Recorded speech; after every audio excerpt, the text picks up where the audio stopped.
বিএনপির সিনিয়র মহাসচিব অ্যাডভোকেট রুহুল কবির রিজভী বলেছেন, 1-11-এর সময় সরকারকে বলা হতো সেনা সমর্থিত সরকার। বর্তমান ছাত্র জনতার আন্দোলনের সরকারকে বলা হয় একটি বিশেষ দল সমর্থিত সরকার। আজ দুপুরে জাতীয় প্রেস ক্লাবের হলরুমে শহীদ প্রেসিডেন্ট জিয়াউর রহমানের 89তম জন্মবার্ষিকী উপলক্ষে ডিপ্লোমা প্রকৌশলী আয়োজিত অনুষ্ঠানে তিনি এসব কথা বলেন। আমাদের করণীয় ছিল না, শুধু অবদান নেই। আমরা মনোযোগের সরকারকে বলতাম সেনা সমর্থিত সরকার। আর এখন অনেকেই বলছেন যে বর্তমান অন্তর্বর্তীকালীন সরকার যদি ওই সরকারকে বিএনপি সমর্থন করেছে, এখনো করে, কিন্তু কেন জানি অনেকেই বলছেন এটা হচ্ছে সেই বিশেষ দল সমর্থিত সরকার। তিনি আরও বলেন, এ সরকার সমস্ত শিক্ষা প্রতিষ্ঠানকে জামায়াতিকরণ করে ফেলেছে। ঢাকা বিশ্ববিদ্যালয়, চট্টগ্রাম বিশ্ববিদ্যালয় সহ শিক্ষা প্রতিষ্ঠানের দিকে তাকান, সবখানে ওই দলটির সমর্থিত লোকদেরই প্রধান করা হচ্ছে। শিক্ষা প্রকৌশল অধিদপ্তরের 1 নম্বর মেধাবী প্রকৌশলী ছাত্রদল করত, তাকে প্রধান প্রকৌশলী করা হয়নি, যেখানে 5 নম্বর ব্যক্তিকে প্রধান প্রকৌশলী করা হয়েছে, কারণ সে ওই বিশেষ দলের সদস্য। আর শিক্ষা মন্ত্রণালয় আর স্বাস্থ্য মন্ত্রণালয়, শিক্ষা ওই বিশেষ দল দখল করে নিয়েছে। সমস্ত বড় বড় ইউনিভার্সিটিগুলো ওই বিশেষ দল জামায়াতিকরণ করা হয়েছে। আমি এটা বলছি, পত্রিকায় নিউজ হয়েছে, সেটা প্রকাশ হয়েছে।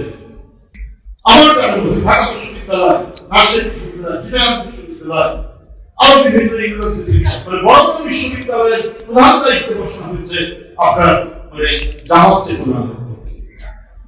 আরো বিভিন্ন যে শিক্ষা প্রতিষ্ঠান গুরুত্বপূর্ণ জায়গা। আর আমাদের কোনো লোক হয়তো ছাত্র জীবনে ছাত্রদল করেছে, রেজাল্ট ভালো কম্পিটিশনে তারা বিসিএস এ উত্তীর্ণ হয়েছে বলেই তো তারা আজকে প্রফেসর হয়েছে গভর্নমেন্ট কলেজে বা বিভিন্ন গুরুত্বপূর্ণ দায়িত্বে আছে বা শিক্ষা প্রশাসনের বিভিন্ন জায়গায় আছে।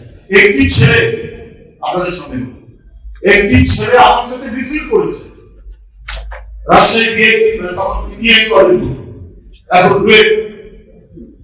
রাজশাহী ইউনিভার্সিটি ছাত্র দলের মিছিল করেছে এবং ছাত্র সংসদের ইলেক্টেড নেতা, সে লিস্টে 1 নম্বরে আছে।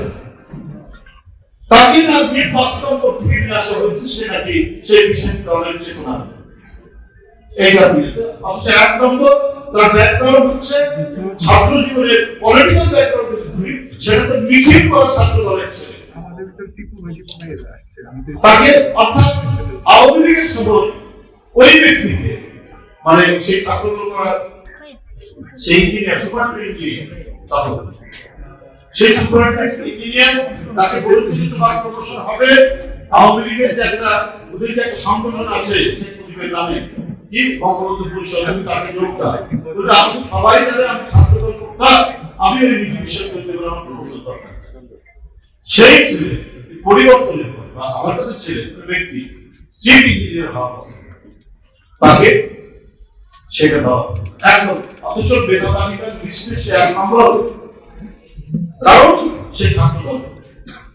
তিনি আরও বলেন, প্রশাসনের সর্বত্র ফ্যাসিবাদের লোকেরা এখনো বহাল তবিয়তে রয়েছে, তাদের কাজই হচ্ছে হাসিনার এজেন্ডা বাস্তবায়ন করা। মোহাম্মদ রাশেদুল হকের পাঠানো তথ্যচিত্রে এবং মনিরুজ্জামান তুহিনের পাণ্ডুলিপিতে অ্যানি আক্তার, বাংলা বাজার পত্রিকা, ডিজিটাল।